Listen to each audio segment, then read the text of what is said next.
Hey everyone, Assalamualaikum. So, Alhamdulillah, we have another mini vlog. And actually, matagal na to siya guys. Naka-standby lang siya sa phone ko. Kaya, ayun, kailangan natin na tong tapusin. So, in this video, ano lang naman to guys, like, mag-movie marathon lang kami with my little family. Kunwari, bibili kami ng foods, ganun. So, lumabas kami nito around 10 p.m. So, ayan, pumunta kami after na yung mag-cash out, pumunta kami ng 7-Eleven. And ito nga, dahil mahilig ako sa Disney, pinakita ko sa baby ko. Here she is. Kunwari, may pinipili din, diba? My God. Actually, hindi naman yung pagkain yung pinipili ng baby ko. It's either toys, yung mga ganon. Yung mga feeling niya mag-enjoy siya. So, ito yung napili kong food. Actually, gusto namin noodles. And then, sabi ng husband ko, may ano daw yan, chopstick.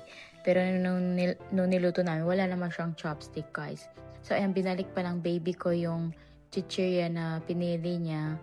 And natuwa yung hubby ko kasi sabi niya, wow, bini daw. So, hello sa mga bini natics, char. Simple lang naman tong ano namin, guys. Bonding namin with my mag-ama.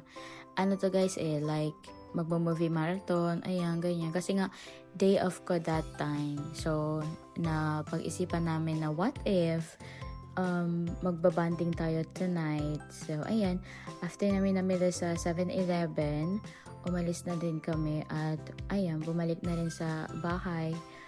So, this is around like 10:30 p.m. na, as in, ang tagal namin yung bumili. 30 minutes? Wow. Actually, malapit lang naman yun sa bahay, yung 7-Eleven.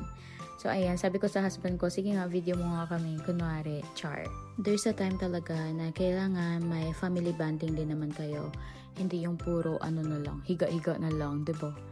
So, eto, nanood kami ng Netflix, ayan, pinanood namin yung It's Okay Not to Be Okay.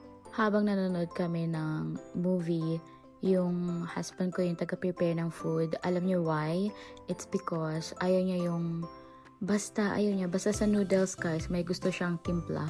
Kasi minsan ako na-overcook ko, which is ayaw ng husband ko. Kaya laging siya yung nagluluto pag, when it comes to noodles. So ayan, habang nanonood kami ng It's Okay Not to Be Okay, kumakain na rin. And sorry sa background namin kasi nga kakalaba ko lang. So hindi pa tuyo yung dalawang pants ni hubby. And hinang namin dyan sa loob ng bahay. And then, ayan, sabi ko sa kanya, wow, sige, kunwari, sweet tayong dalawa, ayan. Tapos, actually, ayaw niya kasi nga di niya bet yung noodles na meron ako. Tapos, wala, na-force na rin siya. Kasi sabi ko, para sa vlog, kunwari, sweet tayo. Diba? Ito naman yung baby ko na after niyang mabusog sa chocolates niya, pinaglaruan na lang yung Vitamilk. Ayan. So, alhamdulillah, nag-enjoy naman kami sa family bonding namin. Kaya hanggang dito na lang guys. Thank you for watching.